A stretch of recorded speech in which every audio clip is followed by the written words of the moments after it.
जब इस सृष्टि में कुछ भी नहीं था, तब एक असीम शक्ति थी विद्यमान, निराकार परम ब्रह्म। उसी अनंत चेतना से जुड़ने का मार्ग है प्रार्थना।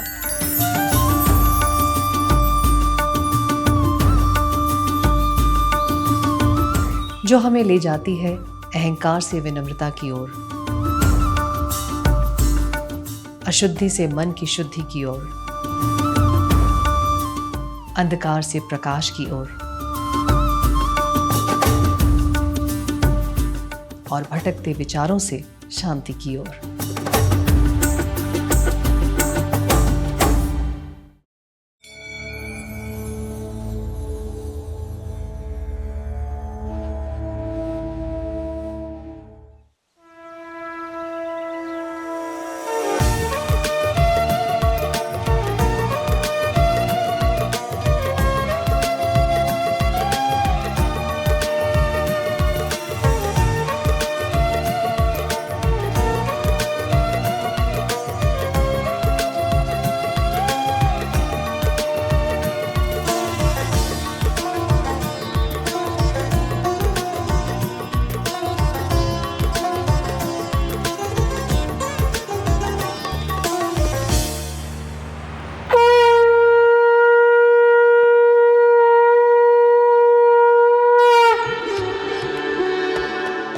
छत्तीसगढ़ 360 सीरीज में आज की प्रार्थना समर्पित है छत्तीसगढ़ का प्रयाग कहलाने वाले राजिम नगरी को, जहां स्थापित है भगवान राजीव लोचन और जहां स्वयं माता सीता ने बनाया था रेत का शिवलिंग।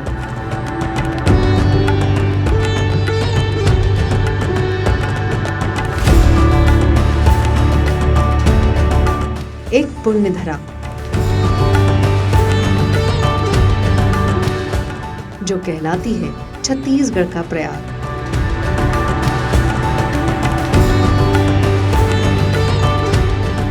यहाँ त्रिवेणी संगम किनारे सांस ले रही है सदियों पुरानी आस्था।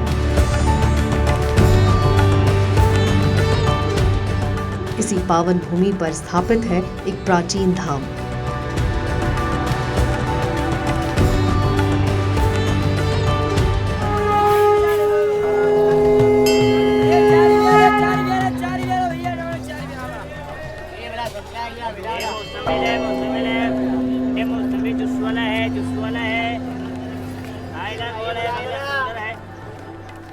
भगवान श्री हरि विष्णु का राजीव लोचन मंदिर।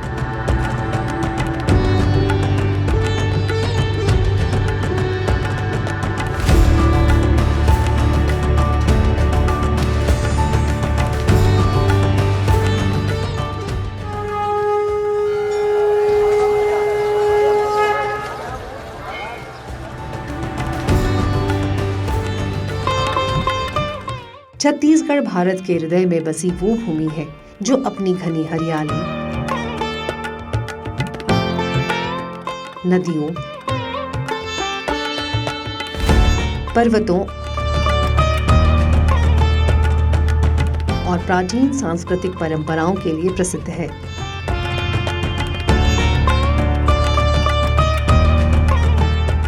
ये प्रदेश न केवल प्राकृतिक सौंदर्य में समृद्ध है,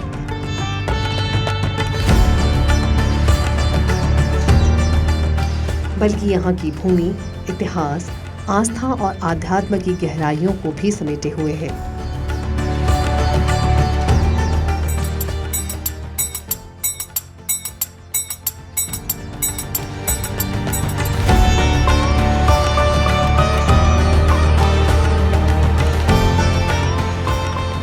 रामायण काल से लेकर मध्यकालीन राजवंशों तक छत्तीसगढ़ ने संतों, तपस्वियों और भक्तों का स्वागत किया है और आज भी ये आध्यात्मिक चेतना का महत्वपूर्ण केंद्र है।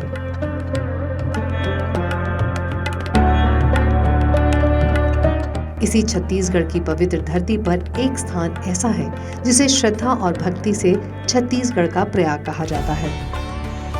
ये वो भूमि है जहां महानदी, पैरी और सौंडूर नदियां मिलकर एक दिव्य त्रिवेणी संगम का निर्माण करती हैं। इस संगम तट पर बसा है राजिम, जिसे प्रार्थना नगरी के नाम से भी जाना जाता है। ये नगर सदियों से धार्मिक साधना, तीर्थ यात्रा और आध्यात्मिक चेतना का प्रमुख केंद्र रहा है। राजिम में स्थित है राजीव लोचन मंदिर, जो भगवान श्री हरि विष्णु को समर्पित एक प्राचीन और प्रतिष्ठित धाम है।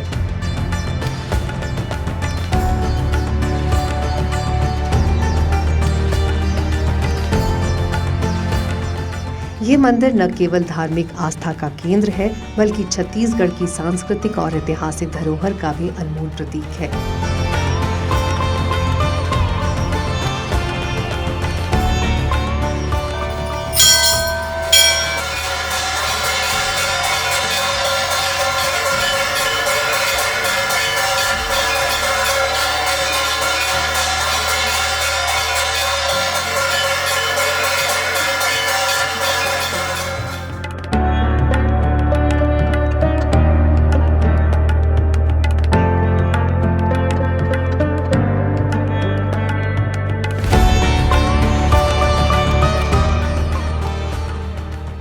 यह नगरी भगवान राजीव लोचन की नगरी है, राजिम, और छत्तीसगढ़ का इसको प्रयाग भी कहा गया है, क्योंकि यहाँ 3 प्रमुख नदियों का संगम है। जहाँ त्रिवेणी संगम होता है वो जगह ऑलरेडी तीर्थ कहलाता है, प्रयाग कहलाता है। अब उस तीर्थ इसलिए प्रमुख है कि जो नदी दक्षिण से उत्तर की ओर बहता है, महानदी, पैरी नदी और सोनूर नदी का उद्गम स्थल है, और तीनों नदी के तट में भगवान राजीव लोचन जी का भव्य मंदिर है और अति प्राचीन मंदिर है।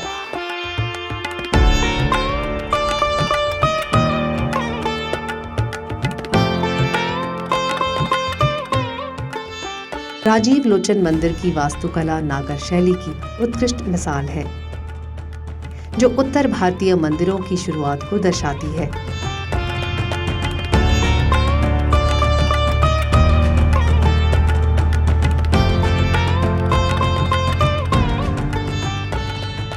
ये पंचायतन रूप में बना है।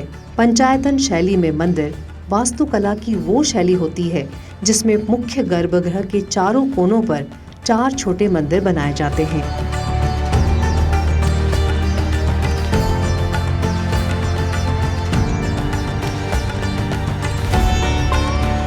पूरा मंदिर 69 फीट लंबे और 43 फीट चौड़े प्लेटफॉर्म पर खड़ा है, जिसे चबूतरा कहा जाता है, जो ईंटों से निर्मित है।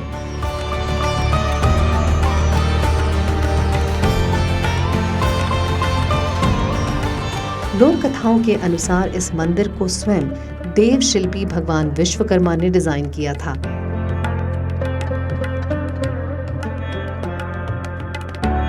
एक अन्य कथा राजा रत्नाकर से जुड़ी है, जिनकी तपस्या से प्रसन्न होकर भगवान विष्णु ने उन्हें राजीव लोचन, कमल नयन वाले रूप में हमेशा के लिए इस मंदिर में विराजमान रहने का वरदान दिया।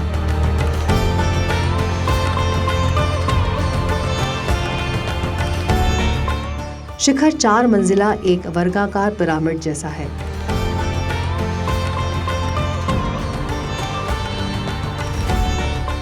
जिसके ऊपर कलश सजा है। मंदिर में सुंदर और जटिल नक्काशी वाले दरवाजे हैं।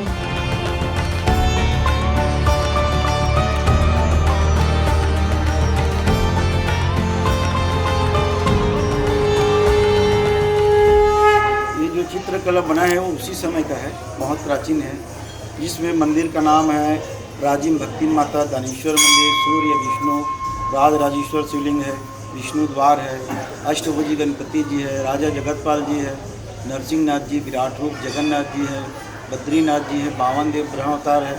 फिर राजीव लोचन मंदिर बीच में है, जिसके नीचे पे साक्षी गोपाल जी है, भैरव जी है।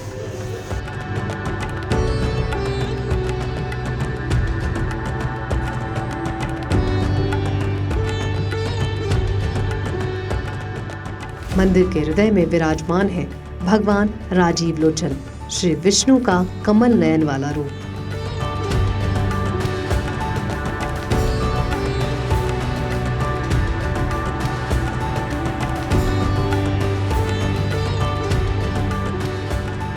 ये काले पत्थर की 4 भुजाओं वाली मूर्ति है, जिसमें शंख, चक्र, गदा और पद्म धारण किए हैं उनके बगल में माँ लक्ष्मी और सरस्वती खड़ी हैं, जो धन और ज्ञान का प्रतीक है।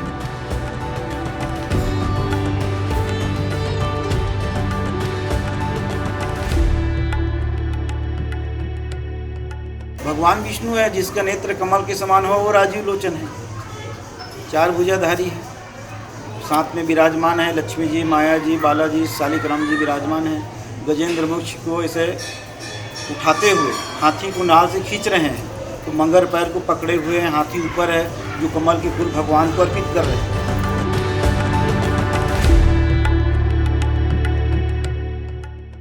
मूर्ति इतनी जीवंत है कि आंखें मिलाने पर लगता है भगवान खुद बोल उठेंगे।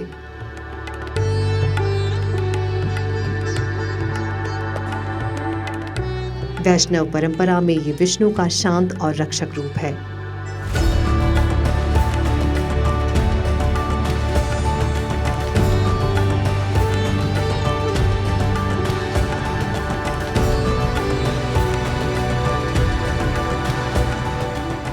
परिसर में अन्य मूर्तियां हैं, जैसे शेषशायी विष्णु, जहां वे नाग पर लेटे हैं, त्रिविक्रम, विशाल कदम वाले विष्णु और उग्र 4 भुजाओं वाला रूप।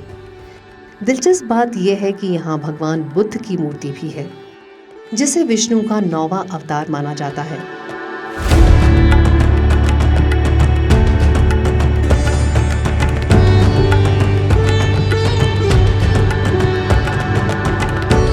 ये मंदिर वैष्णव, शैव और नागा पूजा का संगम है, जहां नाग मूर्तियां भी मिलती हैं। राजीव लोचन मंदिर मुख्य, लेकिन परिसर एक पूरा देवलोक है।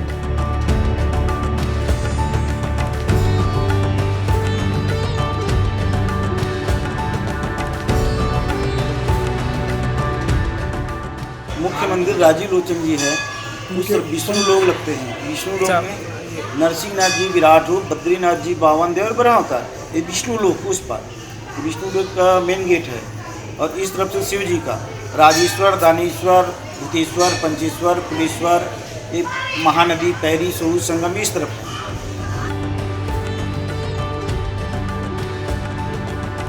तीन नदी का संगम है, पैरी नदी, सोंढूल नदी और महानदी। पैरी नदी यानी साक्षात माता पार्वती कहा गया है, सोंढू नदी यानी साक्षात गणेश जी का स्वरूप है, और महानदी यानी महादेव का स्वरूप माना गया है। और यहाँ पिंडदान भी होता है, और प्रति वर्ष होने वाला कुंभ यहाँ दर्जा मिला हुआ है।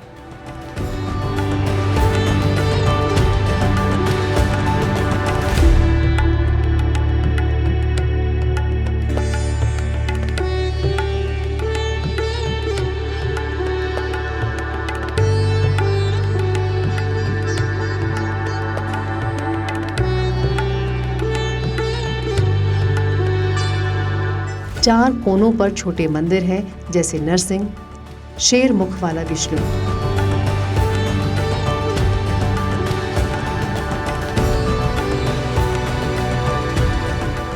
वामन बौना अवतार,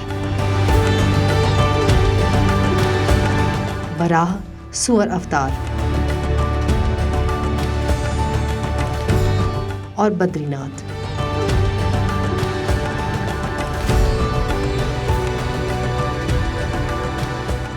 त्रिवेणी संगम पर स्थित है कुलेश्वर महादेव मंदिर, जहां स्वयंभू शिवलिंग है। मान्यता है कि सीता जी ने इसे बनाया था। ये नदी के बीचों बीच है और मॉनसून में ये द्वीप बन जाता था, लेकिन अब ब्रिज से जुड़ा है। आप जो कुलेश्वरनाथ मंदिर का जो दर्शन कर रहे हैं, ये माता जानकी जी द्वारा निर्मित किए गए शिव जी हैं। वनवास काल में इधर ही से गए थे माता सीता जी, राम जी और लक्ष्मण। बालू का पिंड बनाए, और जैसे जैसे धारा प्रवाह करते गए हैं, वैसे वैसे मुख बनते गए हैं। चारों दिशा में भगवान का मुख है, 5वां मुख जो है ऊपर पे है। बगल में लोमस ऋषि का आश्रम है, वहाँ रुके थे सीता जी और भगवान रामचंद्र जी। है भोलेनाथ जी जो सबका मनोकामना पूर्ण करें। मात्र देखने क्षण से भगवान कुलेश्वरनाथ जी से उनका जो दुख दर्द है, जो कोई रुका हुआ चीज़ है, वो उनसे प्रार्थना करने से सभी को मिल जाता है। माँ सीता जी ने आए थे वनवास काल में, स्नान के बाद रेत करके ढीले लग दिया। उसके रखने के बाद में उसमें जहाँ जहाँ जल पड़ा वहाँ पंचमुखी शिवलिंग का हुआ।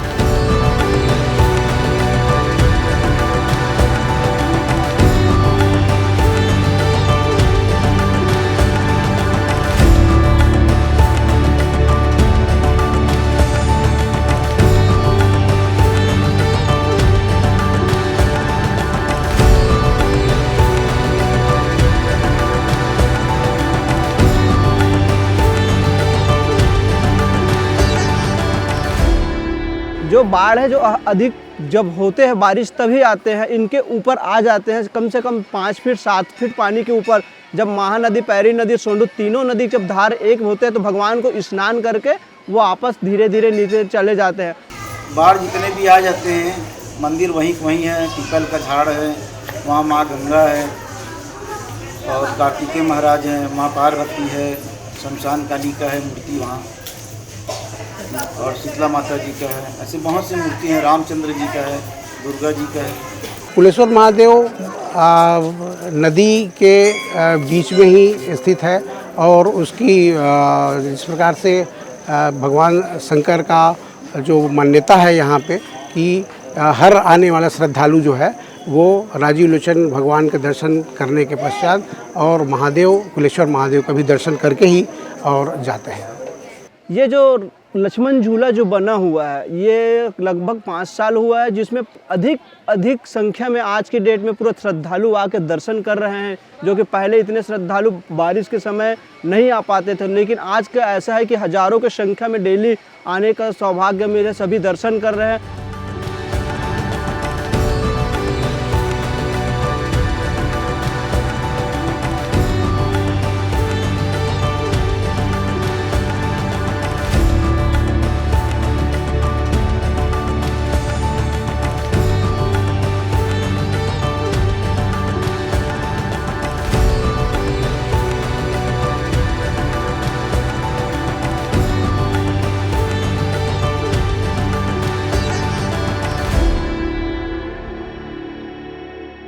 ये 800 साल के पहले का मंदिर है। ये प्रेम ये 6 मंदिर एक रात में बना हुआ मंदिर है।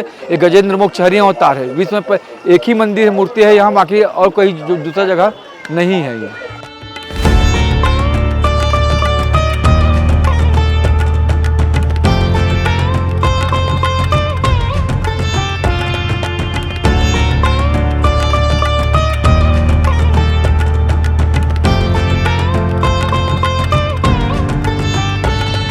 पास में एक और मंदिर है जिसमें राम, सीता और लक्ष्मण की मूर्तियां हैं।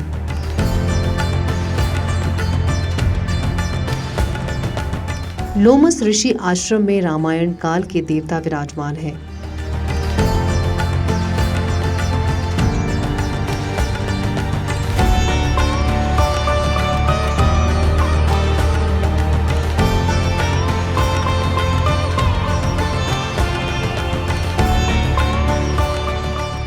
यहाँ दुर्गा, गंगा, यमुना और नंदी जैसी मूर्तियां भी हैं जो विविधता दिखाती हैं।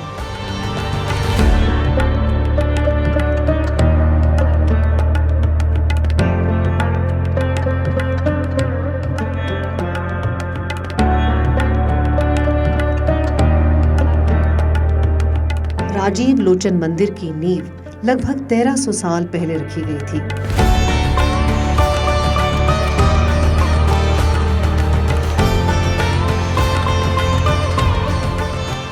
इतिहासकारों और पुरातात्विक साक्ष्यों के अनुसार ये मंदिर 7वीं से 8वीं शताब्दी के बीच नलवंशी शासक राजा विलासतुंग द्वारा बनवाया गया था।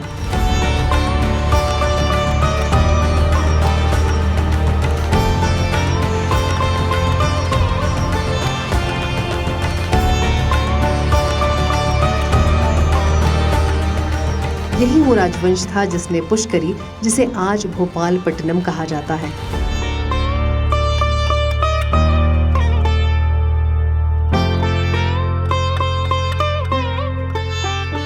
राजा विलासतुंग के पिता विरूपाक्ष थे और वे स्वयं भगवान विष्णु के परम भक्त थे।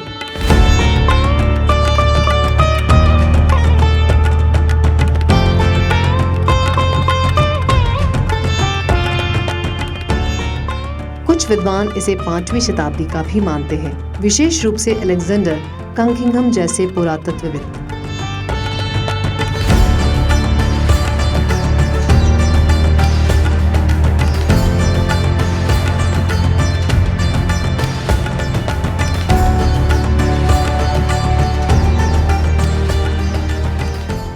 पाँच 500 साल 400 साल पुरानी मंदिर भी यहाँ देखने को मिलता है। ऐसे 27 मंदिरों का धाम है राजीव। और यहाँ भगवान राजीव लोचन जी का जो पूजा है वो वैदिक पूजा होता है। ब्रह्म मुहूर्त 4 बजे भगवान का मंदिर खुलता है और दूध दही घी मदरस से पहले नित्याभिषेक होता है। उसके बाद 4-5 घड़े पानी से स्नान करवाते हैं। फिर भगवान को सूखे कपड़े और गीले कपड़े से पोछाई करके रोज़ उनका पीताम्बरी और चंदन पहनाया जाता है। फिर बाल आरती होता है, जिसको सवेरे बाल भोग लगाते हैं और बाल आरती होता है। फिर 9 बजे भगवान राजीव लोचन जी को एक महाप्रसाद लगता है, जिसमें एक प्रकार दाल चावल सब्जी का मिश्रण होता है। उसके बाद 12:30 बजे भगवान जी का शयन के लिए मंदिर बंद हो जाता है दोपहर। फिर वो 2:30 से 3 बजे के बीच खुलता है, जो निरंतर 8:30-9 बजे तक के मंदिर का दर्शन होता है। उस समय फिर 2 आरती होता है, एक ब्यारी आरती बोलते हैं और एक शयन आरती बोलते हैं। तो दोपहर जब मंदिर खुलता है तो भगवान जी का एक पोशाक करते हैं, जो सवेरे हुआ रहता है उस पोशाक में भगवान बाल स्वरूप में दर्शन होता है। और दोपहर जब मंदिर खुलता है और सर में फेटा बांध करके भगवान का वो जब श्रृंगार करते हैं तो उस समय भगवान युवा स्वरूप में दर्शन होता है। फिर वैसी रात में ब्यारी आरती के बाद 15 मिनट के लिए जब भगवान का दरबार फिर खुलता है तो उस समय भगवान का वृद्धावस्था का दर्शन होता है। फिर उस अवस्था में ही एक शयन आरती करके भगवान को रात्रि विश्राम के लिए मंदिर बंद हो जाता है। ऐसा परंपरा यहाँ कई सालों से पुराना चला आ रहा है, जो बहुत प्राचीन यानी पूजा पद्धति है।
त्रिवेणी संगम के पास यहाँ कल्पवासी साधुओं की लंबी परंपरा रही है।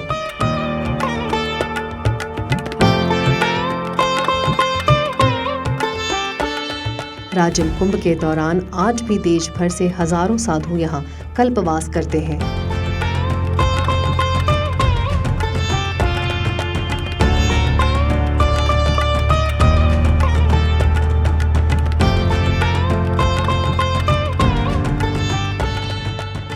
ये मंदिर न केवल वैष्णव परंपरा का प्रतीक है, बल्कि शिव और नागा पूजा का भी संगम है। यहाँ राजिम कुंभ आयोजित होता है, जो प्रयागराज कुंभ की तर्ज पर आयोजित किया जाता है।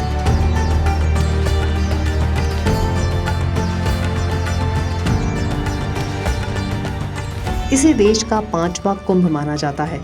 ये मेला प्रतिवर्ष माघ पूर्णिमा से शुरू होकर महाशिवरात्रि तक चलता है।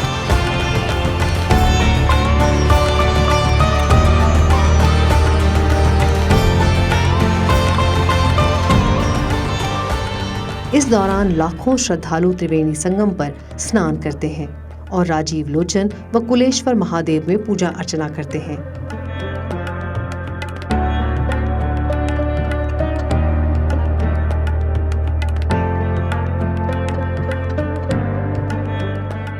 सुबह 3 बजे विशेष पूजा होती है और शाम को भव्य आरती का आयोजन होता है।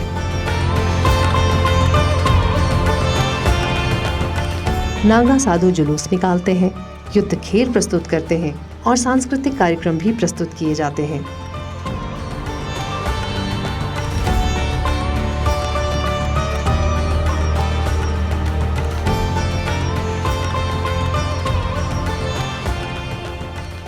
राजीव लोचन मंदिर केवल एक धार्मिक स्थल नहीं है, बल्कि ये भक्ति, इतिहास और सांस्कृतिक चेतना का जीवंत प्रतीक है।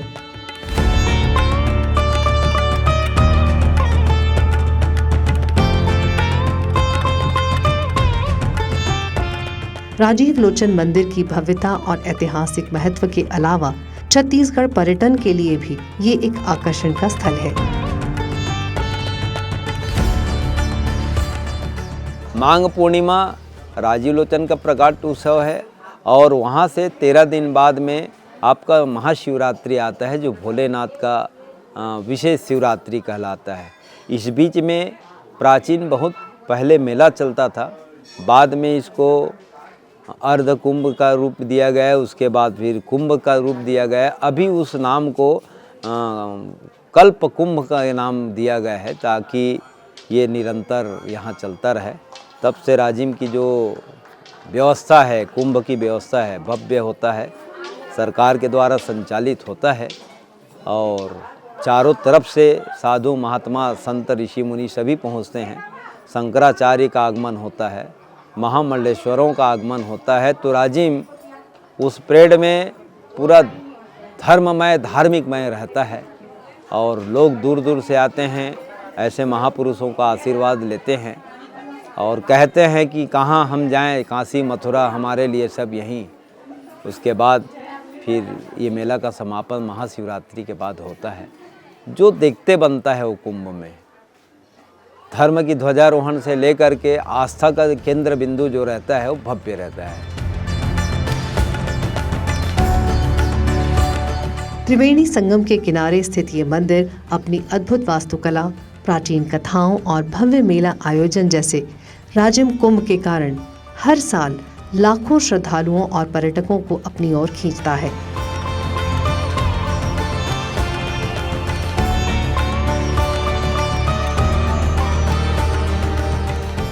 कुंभ के समय ये बहुत ही आस्था और उल्लास और विश्वास का पर्व अंचल के पूरे समूचे छत्तीसगढ़ के लोग यहाँ आते हैं और भगवान राजीव लोचन जी का दर्शन पा करके। और ऐसी मान्यता है कि यहाँ उस अवसर पर जो भी आते हैं वो सीधे एक मुक्ति और उनको स्वर्ग का जो है वो मोक्ष प्राप्त होता है। ऐसा कहा जाता है कि कुलेश्वर महादेव मंदिर और राजीव लोचन दोनों में मामा भांजा का रिश्ता है। जब कभी भी बहुत बाढ़ आती है और कुलेश्वर मंदिर डूबने का होता है तो आवाज़ लगाते हैं कि मामा मैं डूबने को हूँ, मुझे बचाओ करके। तो वो पानी का स्तर अपने आप नीचे हो जाता है और कुलेश्वर मंदिर एकदम व्यवस्थित है। कोई भी दूर दराज से भी लोग यदि मन में श्रद्धा आस्था के साथ आते हैं तो उनकी मनोकामना जरूर पूरी होती है। ये आदिकाल से बना हुआ मंदिर है, यहाँ जरूर आएँ और अपने मनोकामना पूरी करें। श्रद्धा और विश्वास के साथ यहाँ पे अपना मत्था टेके। भगवान राजीव लोचन और कुलेश्वर महादेव सबकी मनोकामना पूरी करते हैं। आज मैं जहाँ पे खड़ी हूँ वो राजीव लोचन मंदिर है। ये मंदिर इतना 500 साल पुराना मंदिर है जो कि संगम पे स्थित है। त्रिवेणी कहते हैं इसे। चारों 3 नदियों का समूह है यहाँ पर और हर साल यहाँ मेला लगता है। इस मंदिर में स्थापित जितनी भी मूर्तियां हैं वो अति प्राचीन हैं, जिसे देखकर हमें महसूस होता है कि यहाँ कोई भी बनावटी चीज़ नहीं है। जिन लोगों ने इस मूर्तियों को स्थापित किया है वो उसी प्रकार स्थापित है। आजकल इतनी प्राचीन मूर्तियाँ देखने के लिए बहुत कम मिलती है और इस मंदिर में इतनी पॉजिटिविटी है जो आके हमें महसूस होता है कि वाकई में अगर कहीं मंदिर है तो वो ये राजीव लोचन है। राजीव लोचन मंदिर न केवल भक्तों के लिए बल्कि इतिहास, कला और पर्यटन प्रेमियों के लिए भी एक अविस्मरणीय अनुभव है।